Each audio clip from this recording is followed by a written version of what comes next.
Let's go ahead and get to the actual news, of which, we both didn't sleep very much over the weekend, captivated by this ongoing short aborted coup in Russia. Let's go ahead and put this up there on the screen. We want to give everybody the final details, or at least the interim details of what we know so far, is why Yevgeny Prigozhin, the head of the Wagner group, decided to abort his crew after coming so close to Moscow and seemingly facing very little resistance. The Kremlin spokesperson, Dmitry Peskov, says, quote, "There have been charges now dropped against Prigozhin. He will now leave Russia for Belarus. Wagner fighters who did not take part in the uprising will have to sign contracts with the Ministry of Defense and transfer their authority over to the Russian military. Wagner fighters who did take part will not be charged criminally. There is not currently any word on potential MOD leadership changes." What he means by that, Krystal, is that the initial claim of Yevgeny Prigozhin was that they have to have changes at the top of the defense ministry, and that Sergei Shoigu, who is the defense minister himself, needed to resign and be kicked out. Well, there has already been now a show of strength from Shoigu and from Moscow since the beginning and the end of this aborted coup. Shoigu made his very first public appearance actually last night inside of occupied Ukraine. So that was a message. He's not getting fired yet. He is living to tell, lives another day for now. As for Prigozhin, well, we don't really know where the hell he is. Yeah. We had some video. This is the last public sighting. Guys, let's go ahead and put this up there on the screen. This is actually Prigozhin leaving to cheers and an adulating crowd giving high fives and more of the city of Rostov-on-Don. Rostov-on-Don is the city of 1 million, the logistical hub for the Russian military, and is very close to the Ukrainian border, one of the most strategic and important towns, which Prigozhin was able to take with no resistance, barely any shots fired. The total death toll, look, nobody knows the exact count, but the official count, at least for now, is only 15 people. That's actually less than the 2016 coup against Erdogan in Turkey. Oh, and interesting. makes this, for a coup that captivated the world, had nuclear weapons and all that at stake, 15 people dying is extraordinarily low. I mean, it's less than probably a single hour or whatever on the front line inside of Ukraine. And so we were left in this very bizarre situation. What was Yevgeny Prigozhin doing? Were his complaints against the Russian Ministry of Defense even legitimate? It doesn't appear that some of them were. It appears that some of them were. Some of them were lies. Some of them were.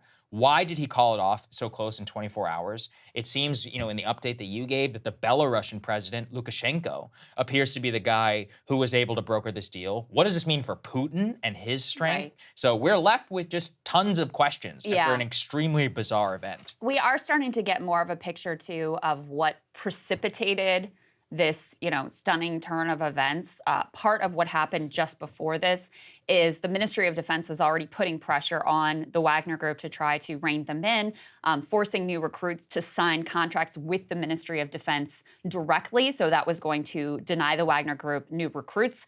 To read the tea leaves a little bit, and so much of this is conjecture, and none of it is. There's very little you can actually really rely on. Mm-hmm. But the expectation is that's part of what precipitated this and sort of pushed Prigozhin to the edge, because he was having his base of power undercut. So it was like kind of a now or never moment.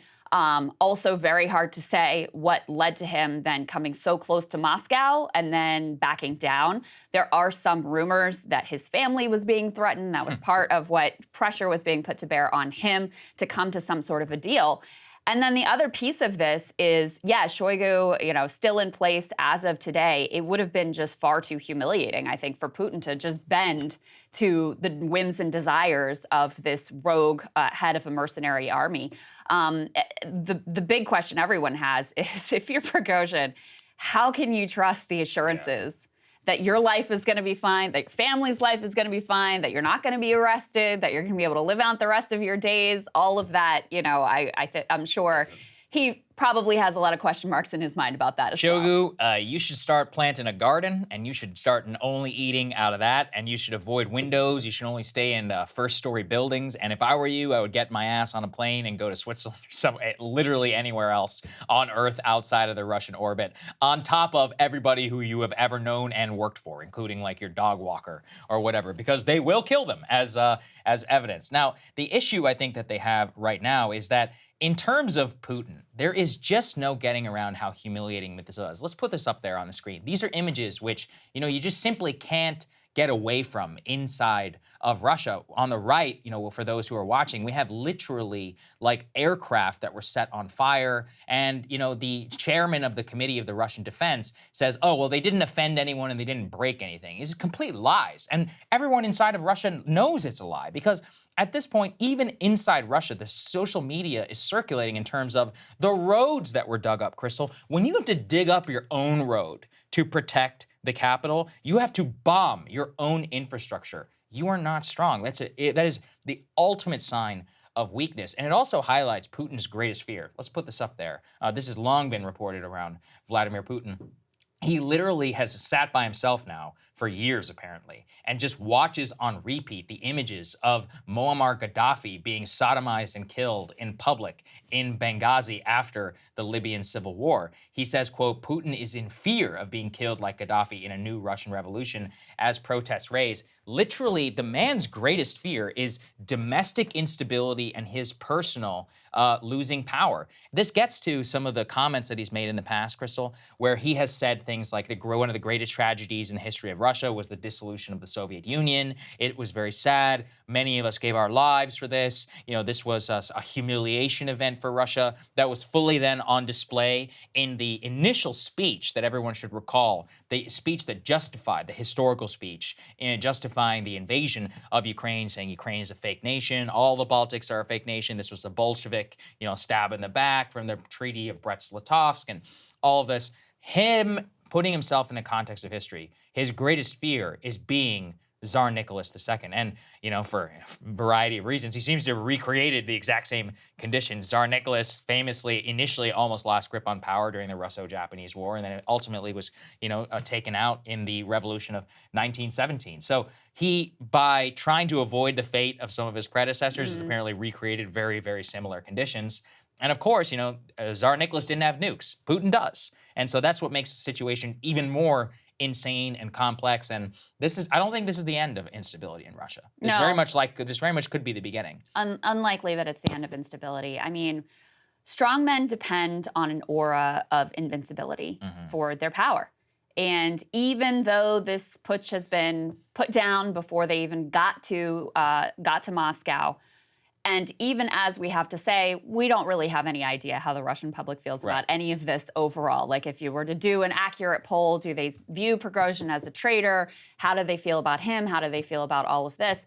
But there's no doubt that the cloak of invincibility has been pierced. And you can see that there was at least some sentiment in favor of this attempted coup.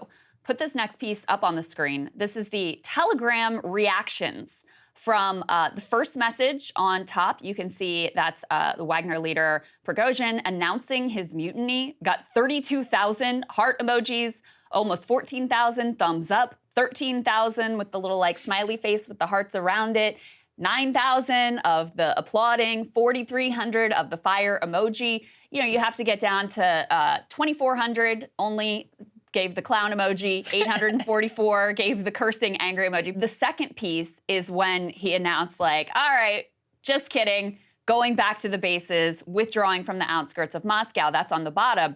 And the overwhelming reaction, 341,000 clown emojis, 102,000 thumbs down. So, again, is this reflective of overall public sentiment? Should we read too much into this? Absolutely not.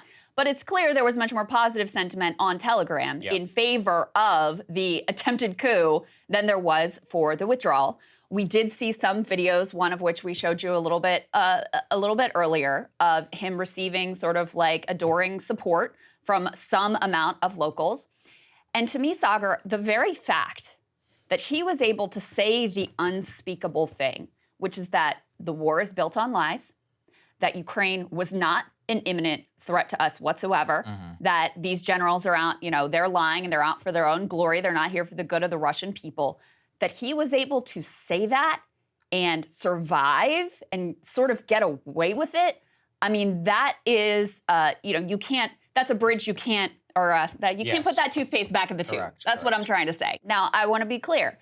Does this mean like Putin's regime is going to crumble and it's going to fall? He's going to withdraw from Ukraine? No, we're not saying any of that, but this is the dawn of a new era. And where we go from here, impossible to say. Exactly. I mean, we can look at a lot of parallels in Russian history. There have been a lot of failed coups in the history of Russia. In terms of the one I was talking about, 1917, there was the Russo-Japanese revolt. After the Russians lost the Russo-Japanese War, there was a huge amount of instability inside of Russia against the regime, and democratic reforms were attempted. Unfortunately, Tsar Nicholas decided to renege on all of those and then launch the country into another disastrous war, which became more of a dictator, and it launched against him. So this is where, though, the actual conditions of Putin and his regime and what's actually going to happen, we really have no idea. But he very likely is going to take the same course. This is not a man who is going to buckle under pressure and say, you know what? It's obvious the invasion of Ukraine is the original sin here. There would be no problem if there was no Ukraine. So if he were smart, he'd be like, all right,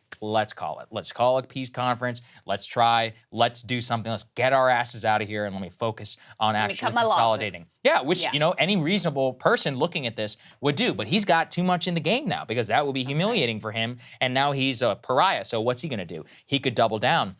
And in fact, if we look back through Russian history, some of the most autocratic periods in all of Russian history came after immediate coup attempts or after assassination campaigns on the Tsar or the leaders of those of the regime. And the problem is that, of course, it may fall in the long run, but in the short term, that's still a lot of suffering. And that still actually means that Putin could technically, in the short term, become stronger inside of Russia and stronger in terms of his battlefield control. Do you think they will ever allow a Prigozhin to rise again in the military or some sort of Wagner group element? Never, at this point. So if anything, his like apparatchiks in the military and all of that will become even more emboldened. And for anybody who thinks that a apparatchik-filled political Soviet or Russian military can't stand, well, they beat the army of Hitler. So it's not like without manpower and a lot of the inherent strengths to Russia, their ability, frankly, to just like throw as many people away as possible, they still can militarily prevail, in a conflict. Yeah, and I do think it's worth reiterating something we talked about over the weekend, which is that the whole buildup to this attempted coup, insurrection, rebellion, whatever you want to call it, is the fact that the Russian military was itself weak. And so they sort of had to rely on Wagner. Wagner became one of their most effective fighting forces. And that's what allowed Prigozhin to rise in power. And to even long before, this all unfolded, he was incredibly, routinely critical of the Ministry of Defense and Shoigu and other top leaders, and was allowed to say it because they needed him. And so, as I said before, this action came at the same time that they were actually trying to rein in his power because they had recognized that this had sort of gotten out of control.